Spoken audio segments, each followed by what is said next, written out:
پاکستان کے خلاف ہتھیار اٹھانے والوں سے آہنی ہاتھوں سے نپٹا جائے گا۔ دہشت گردی صرف پاکستان ہی نہیں، سب کی مشترکہ لڑائی ہے۔ وفاقی وزیر داخلہ محسن نقوی کی ہیوسٹن میں گفتگو۔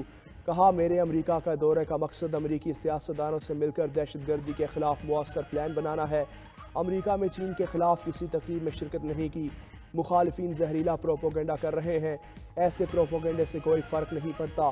اس سے پہلے 92 نیوز سے خصوصی گفتگو کرتے ہوئے کہا کہ امریکہ کے عوام نمائندگان کو پاکستان کے خلاف اکسایا جا رہا ہے۔ سیاست کریں لیکن اس حد تک نہ جائیں کہ پاکستان کا نقصان ہو۔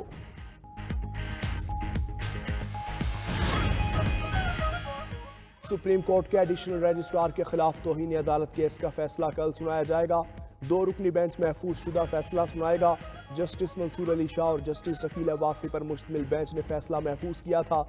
جسٹس منصور علی شاہ پر مشتمل 3 رکنی بینچ نے 191 کی تشریح کے لیے مقدمہ مقرر کیا تھا، تاہم بعد میں supreme court practice procedure committee نے مقدمہ آئینی بینچ کے سامنے مقرر کر دیا۔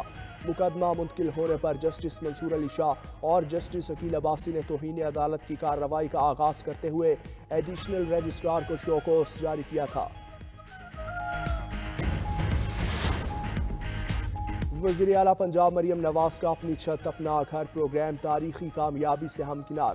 صوبے بھر میں 9,000 سے زیادہ افراد کو 8.5 ارب روپے سے زائد بلا سود قرض جاری۔ مختصر ترین مدت میں اپنی چھت اپنا گھر کے پورٹل پر 4 لاکھ سے زائد درخواستیں جمع۔ مریم نواز کہتی ہیں، ریاست ماں کے جیسی ہے اور ماں کو بے گھر بچوں کا زیادہ احساس ہوتا ہے۔ اپنی چھت اپنا گھر پاکستان کا سب سے بہترین ہاؤسنگ پروجیکٹ ثابت ہوگا۔ چاہتی ہوں پنجاب میں سب کے پاس اپنی چھت کا سکھ ہو۔ اپنی چھت اپنا گھر میں سفارش نہیں، میرٹ پر قرض ملے گا۔ تحریک انصاف خیبر پختونخوا میں بڑے پیمانے پر تبدیلیوں کا امکان۔ پی ٹی آئی ذرائع کے مطابق صوبائی صدارت میں تبدیلی کے بعد تنظیمی سطح پر تبدیلیوں کا فیصلہ۔ عاطف خان اور شیر علی ارباب کو بھی اہم ذمہ داریاں دینے کا امکان۔ پارٹی میں تبدیلی کے بعد خیبر پختونخوا حکومت کی کابینہ میں بھی تبدیلیوں کی بازگشت۔ دوسری جانب بانی پی ٹی آئی کو وزراء کی کارکردگی کی رپورٹ پیش کر دی گئی۔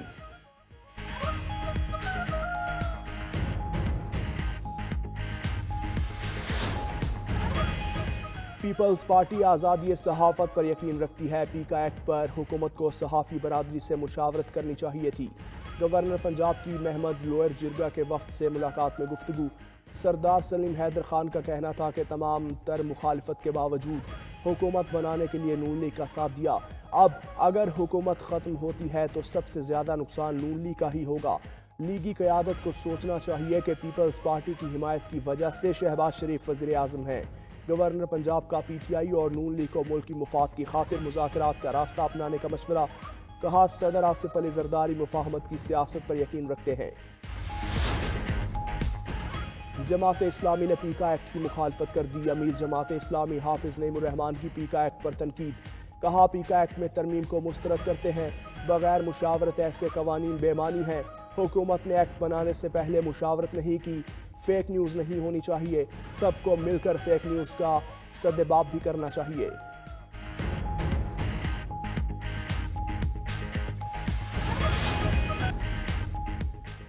پاک بحریہ 9ویں امن مشن اور پہلے امن ڈائیلاگ کی میزبانی کے لیے تیار۔ 9ویں بین الاقوامی امن مشق 7 سے 11 فروری تک منعقد کی جائے گی۔ آئی ایس پی آر کے مطابق امن ڈائیلاگ میں دنیا بھر کی سینئر عسکری قیادت علاقائی سلامتی اور سمندری خطرات سے نمٹنے کے لیے مشترکہ حکمت عملی پر غور کرے گی۔ امن مشقیں 2007 سے ہر 2 سال بعد منعقد کی جا رہی ہیں۔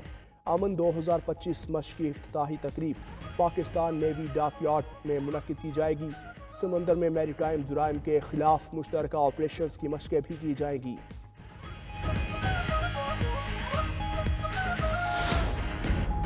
پاکستان اور ویسٹ انڈیز کے درمیان دوسرا ٹیسٹ میچ مہمان ٹیم کی بیٹنگ۔ سیریز کے دوسرے ٹیسٹ میچ کی دوسری اننگز میں ویسٹ انڈیز کی 5 وکٹیں گر گئیں۔ ویسٹ انڈیز کو پاکستان پر 149 رنز کی برتی حاصل۔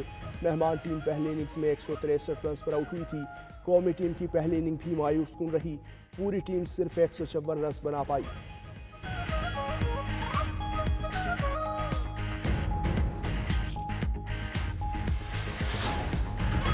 اور کراچی میں 21 کلومیٹر طویل میراتھن ریس، شہریوں کی بڑی تعداد میں شرکت۔ ریس گورنر ہاؤس سے شروع ہو کر گورنر ہاؤس پر ہی اختتام پذیر ہوئی۔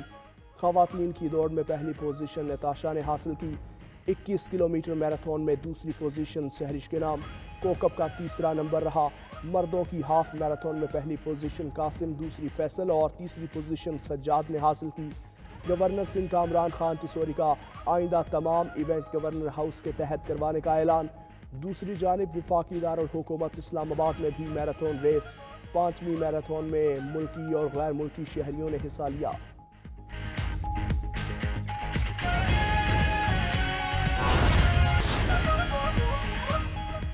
سپریم کورٹ کے ایڈیشنل رجسٹرار کے خلاف توہین عدالت کیس کا فیصلہ کل سنایا جائے گا۔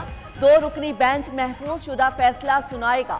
جسٹس منصور علی شاہ اور جسٹس عقیل عباسی پر مشتمل بینچ نے فیصلہ محفوظ کیا تھا۔ جسٹس منصور علی شاہ پر مشتمل 3 رکنی بینچ نے 191A کی تشریح کے لیے مقدمہ مقرر کیا تھا۔ تاہم بعد میں supreme court practice procedure committee نے مقدمہ آئینی بینچ کے سامنے مقرر کر دیا۔ مقدمہ منتقل ہونے پر جسٹس منصور علی شاہ اور جسٹس عقیل عباسی نے توہین عدالت کی کارروائی کا آغاز کرتے ہوئے ایڈیشنل رجسٹرار کو شو کاز جاری کیا تھا۔ اقتصادی رابطہ کمیٹی نے گھریلو صارفین کے لیے گیس ٹیرف میں اضافہ مسترد کر دیا۔ وزیر خزانہ محمد اورنگزیب کی زیر صدارت اجلاس میں وزارت پیٹرولیم کی جانب سے صنعتی شعبے اور غیر محفوظ گھریلو کے لیے گیس ٹیرف میں اضافے کی تجویز پر غور کیا گیا۔ ای سی سی نے تفصیلی غور و خوض کے بعد مالی سال 2024-25 کے دوران گیس کے شعبے کے لیے مطلوبہ آمدنی کو یقینی بنانے کے لیے کیپٹو پاور پلانٹس کے لیے گیس ٹیرف کو 3000 روپے فی M M B T U سے بڑھا کر 3500 روپے فی M M B T U کرنے کی منظوری دی۔ گھریلو صارفین کے لیے گیس ٹیرف میں اضافہ مسترد کر دیا گیا۔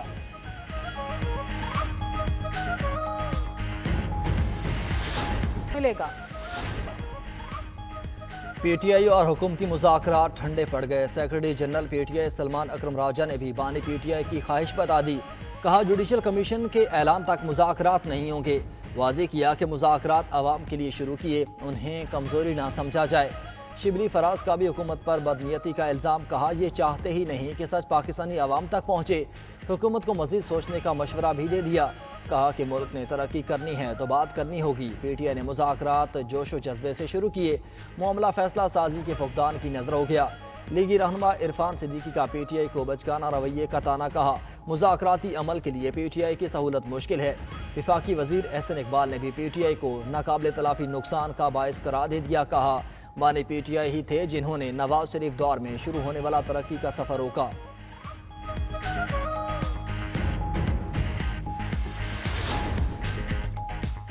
بانی پی ٹی آئی نے علی امین گنڈا پور کی جگہ جنید اکبر کو خیبر پختونخوا میں پارٹی صدارت سونپ دی۔ علی امین گنڈا پور کو صوبے میں دہشت گردی، گورننس اور کرپشن کے سدباب پر توجہ مرکوز کرنے کی ہدایت۔ سلمان اکرم راجہ کو جنید اکبر کی تقرری کا نوٹیفکیشن جاری کرنے کا حکم۔ پنجاب میں پارٹی کی تشکیل نو کے لیے مشاورت کی بھی ہدایت۔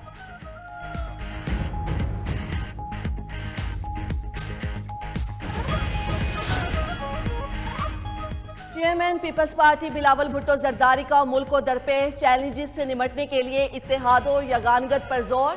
جام شوروں میں تقریب سے خطاب کے دوران درپیش چیلنجز بھی بتا دیے۔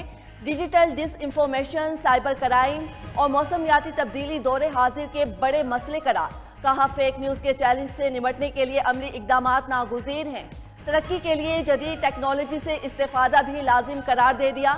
کہا ٹیکنالوجی کا استعمال صرف انسانیت کی خدمت کے لیے ہونا چاہیے۔